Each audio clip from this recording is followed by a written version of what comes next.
রাগ নিয়ন্ত্রণ করবেন কিভাবে? ঔষধ কি? ঔষধ হলো, এক নম্বরের ঔষধ হলো, রাগ যখন উঠবে আউযু বিল্লাহি মিনাশ শাইতানির রাজিম পড়বেন। কি পড়বেন? আউযু বিল্লাহি মিনাশ শাইতানির রাজিম। সাথে সাথে দেখবেন রাগের মিটার 99 ডিগ্রি থেকে একেবারে ধাপ করে দেখবেন জিরোতে চলে আসছে। এক ব্যক্তি নবী করিম সাল্লাল্লাহু আলাইহি সাল্লামের যুগে খুব জিদ দেখাচ্ছে, উনি দূর থেকে দেখতে পাচ্ছেন চান্দি টান্দি গরম করে ফেলছে, চিল্লাচিল্লি করতেছে, খুব সিন ক্রিয়েট করতেছে, রাগ উঠে গেছে মাথা। নবী করিম সাল্লাল্লাহু আলাইহি সাল্লাম দূর থেকে ওই লোককে শুনায়া শুনায়া বলতেছেন, আমি একটি কালিমা জানি, ইন্নী লা আ'লামু কালিমাতান, আমি একটি বাক্য জানি, যেই বাক্যটা এই লোকটার এখন চান্দি গরম আছে, সে যদি পড়ে তাহলে তার রাগের মিটার ধপ করে নেমে যাবে, সে শান্ত হয়ে যাবে। সে বাক্যটা কি? নবীজি দূর থেকে তাকে শুনায় শুনায় বললেন, আউযু বিল্লাহি মিনাশ শাইতানির রাজিম। অর্থাৎ আল্লাহ, আপনার কাছে আমি আশ্রয় চাই শয়তান থেকে, যে শয়তান আমারে খেপায় দিচ্ছে, খোঁচাচ্ছে, আমার বদমেজাজ উঠাই দিছে শয়তান, তার কাছ থেকে মালিক আপনার কাছে পানা চাই। হাদিসে আসছে ওই সাহাবী দূর থেকে শুনছেন, তো উনি শুনে সাথে সাথে পড়ছেন, ওনার রাগও সাথে সাথে ঠান্ডা হয়ে গেছে। নবীজির কৌশল দেখেন, উনি তো ওই লোককে কাছে যায় বলতে পারতেন, এই মিয়া বদমেজাজি দেখাইতেছ, শুনো আমল শিখাই দিই, পড়লে থেমে যাবে, আওয়াজ দিন পড়ো। রাগের মাথা যদি তার সামনে যে এরকম কথা বলতো, এই লোক বেয়াদবি করে বেঈমান হওয়ার ভয় ছিল কি ছিল না? আমরা হলে তো এরকমই করতাম। নবীজির কৌশল দেখেন, যারা দাওয়াতের কাজ করবে, ইসলামের কথা মানুষকে বলবে, তারা অনেক বেশি কৌশল জানতে হবে, সুন্দর উপায়ে বলতে হবে, উপস্থাপনটা ভালোভাবে হইতে হবে। এই জন্য নবী করিম সাল্লাল্লাহু আলাইহি সাল্লাম তাকে শুনায়া শুনায়া দূর থেকে বললেন, আমি একটা বাক্য জানি, এটা বললে রাগ কমে যায়, যাতে করে তার কান পর্যন্ত কথাটাও পৌঁছাইলো আর সে জিদ দেখানোর সুযোগও পেল না। দেখছেন নবীজির হিকমত? এমনি এমনি গোটা পৃথিবী 23 বছরে পরিবর্তন করে ফেলার নাই, আল্লাহ তাআলা তাকে কি দিয়েছেন? হিকমা দিয়েছেন। ভাইরা আমার, তো এই জন্য রাগ আসলে রাগকে নিয়ন্ত্রণ করার জন্য, রাগ কমানোর জন্য কয়েকটা আমলের কথা বলবো। এক নম্বরের আমল হলো কি? আউযু বিল্লাহি মিনাশ শাইতানির রাজিম পড়া। কোরআন থেকে দলিল নেন এটা সপক্ষে। আল্লাহ রাব্বুল আলামিন বলেছেন, ইম্মা ইয়ানজাগান্নাকা মিনাশ শাইতানি নাযগুন ফাস্তাইজ বিল্লাহি মিনাশ শাইতানির রাজিম। শয়তান যদি তোমাদেরকে খোঁচা দেয়, রাগটা শয়তান থেকে আসে, তখন তোমরা আউযু বিল্লাহি মিনাশ শাইতানির রাজিম পাঠ করবা। একটা ওষুধ হয়ে গেল। নাম্বার 2, অবস্থার পরিবর্তন করা। দাঁড়ানো অবস্থায় যদি রাগ আসে, হাদিসে আসছে কি করে যান? বসে যান। বসা অবস্থা রাগ আসছে, শুয়ে যান। খেয়াল করে দেখেন, দাঁড়ানো অবস্থায় রাগ আসলে যদি ওই রাগী লোকটাকে ধরে ধরে একটু কোন রকম 3-4 জন মিলে বসাই দিতে পারেন, দেখবেন চান্দি অর্ধেক ঠান্ডা হয়ে গেছে। আর যদি সুন্দর করে ক্যাচ করে শোয়াই দিতে পারেন, তো দেখবেন পুরাই শেষ। আবার সাবধানে থাকেন, বেশি জোরাজোরি করতে গেলে মারধর খেতে পারেন। পরে আমার দোষ দিয়ে না যে আপনার আমল অনুযায়ী করতে গিয়ে উল্টা মার খেয়েছি। তবে এটা যারটা সে করার নিয়ম, আরেকজন না।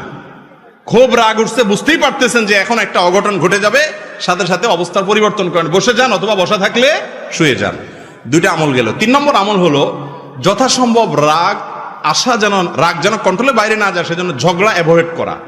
ঝগড়া, আমাদের বাঙালি জাতির মধ্যে কিছু পছন্দনীয় কাজ আছে, কিছু কুকাজ আছে, যেগুলোর প্রতি আমাদের অনেক বেশি দুর্বলতা, আমরা অনেক বেশি ভালোবাসি বাঙালি। সেটার ভিতরে একটা হলো ঝগড়া, অযথা আজাইরা ঝগড়া। 2 জনের ঝগড়া লাগছে, ওখানে 3য় জনের ঝগড়া লাগে। বাসে উঠছে, 2 সিট আলা ঝগড়া লাগছে, ওখানে দেখবেন আরো 4 জন আজাইরা লেগে গেছে। ঠিক না ভাই? ঠিক। এই ঝগড়া থেকে যতটা দূরে রাখতে পারবেন, তত বেশি আপনার রাগ কন্ট্রোল করা যাবে। একটা হাদিস শুনেন, নবী করিম সাল্লাল্লাহু আলাইহি সাল্লাম বলেছেন, আনা যাঈমুন বিবাইতিন ফি ওয়াসতিল জান্নাতি লিমান তারাকাল মিরা ওয়া ইন কানা মুহিক্কান। যে ব্যক্তি হকের উপরে আছে, সে জানে আমি সত্যের উপরে আছি, ওই লোকটা আমার প্রতি জুলুম করতেছে, তারপরেও কথা যেন না বাড়ে, কথা যেন না বাড়ে, পরিস্থিতি যাতে অবনতি না হয়, সেজন্য সে মুখে কুলুপ দিয়ে নিজেকে কন্ট্রোল করে বসায় রাখলো। ঠিক আছে ভাই, তোরটাই ঠিক আছে, মেনে নিল। ঝগড়া অ্যাভয়েড করলো, মামলায় গেল না, ভেজালে গেল না। এই ব্যক্তি সম্পর্কে নবীজি বলেছেন, এই ধৈর্য ধারণ করার কারণে আল্লাহ রাব্বুল আলামিন তার জন্য জান্নাতের মাঝখানে, নবী করিম সাল্লাল্লাহু আলাইহি সাল্লাম বলেছেন, আমি আল্লাহর কাছ থেকে তার জন্য জান্নাতের সেন্টার পয়েন্টে একটি প্রাসাদের দায়িত্ব নিলাম। সুবহানাল্লাহ।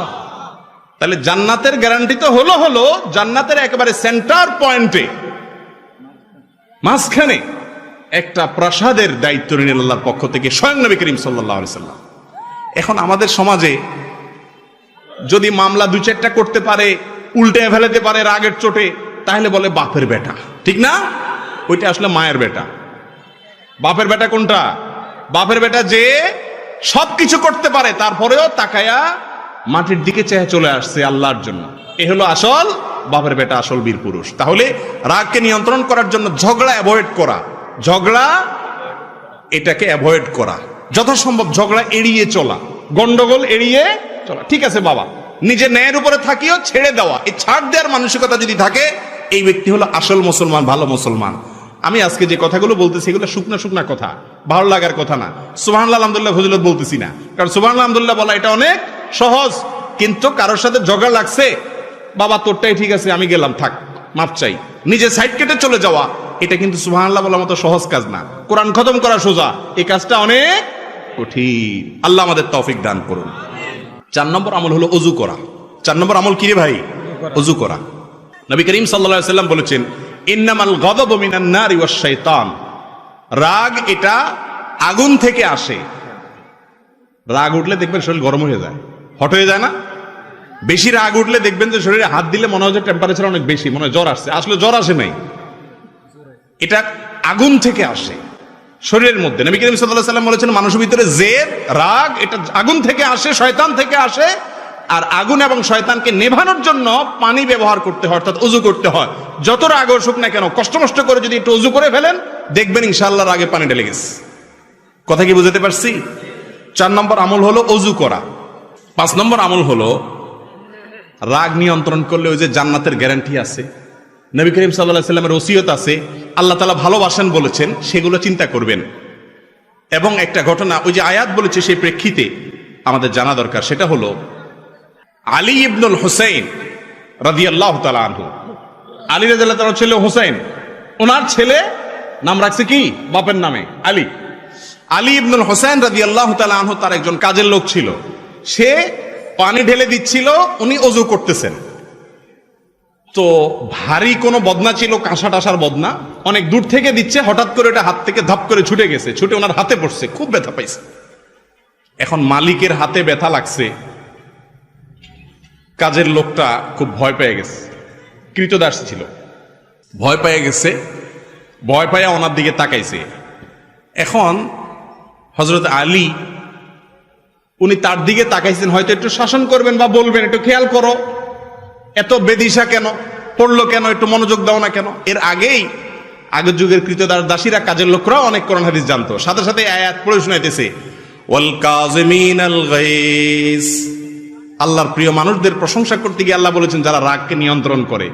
এই কথা শোনার সঙ্গে আলী রাদিয়াল্লাহু তাআলা আনহু সাথে সাথে লজ্জা পেয়ে গেছেন। আরে তাই তো, রাগকে নিয়ন্ত্রণ করলে আল্লাহ ভালোবাসেন, সাথে সাথে উনি মাথা নিচু করে ফেললেন, অর্থাৎ বাপ মাফ করে দিলেন, এ রাগ নিয়ন্ত্রণ করে ফেললেন। এরপরে বাদী পরের আয়াতের পরের অংশ বলছেন, ওয়াল আফিনা আনিন নাস। শুধু রাগ নিয়ন্ত্রণ করলে হবে না, উপর দিয়ে কিছু বললেন না, ভিতরে তো জিদ আছে, মাফও করতে হবে। ওয়াল আফিনা আনিন নাস, মানুষকে যে মাফ করে, সঙ্গে সঙ্গে তিনি বললেন, যাও কদ আফাউতু আনকি, তোমাকে মাফও করে দিলাম। বাদী এবার আয়াতের শেষ অংশ পড়তেছে, আল্লাহু ইউহিব্বুল মুহসিনিন। শুধু মাফ করলে হবে না, বরং উল্টা আরো ইহসান করতে হবে, অনুগ্রহ করতে হবে, তবে আল্লাহ ভালোবাসবে। সাথে সাথে উনি বললেন, যাও অনুগ্রহ করে তুমি কৃতদাসী, তোমাকে আমি মুক্ত করে দিলাম। সুবহানাল্লাহ। জোর খুব বেশি এই জন্য হয় নাই যে আপনারা এটার মর্ম বুঝতেছেন না। এই যুগে একটা মার্সিডিজ গাড়ি আল্লাহর রাস্তায় দান করা, 5 কোটি টাকা দামের একটা মার্সিডিজ গাড়ি আল্লাহর রাস্তায়, নিজের গাড়িটা কাউকে কথায় কথায় দিয়ে দেওয়া, এটা যেরকম মনে করেন সে যুগে একজন কৃতদাস দাসী মুক্ত করা, সেরকম সর্বোচ্চ সম্পদগুলোর মধ্যে একটা ছিল দাসদেশ। এত দামের ছিল, স্বাধীন করে দিয়েছে, মুক্ত করে, বিনা পয়সা।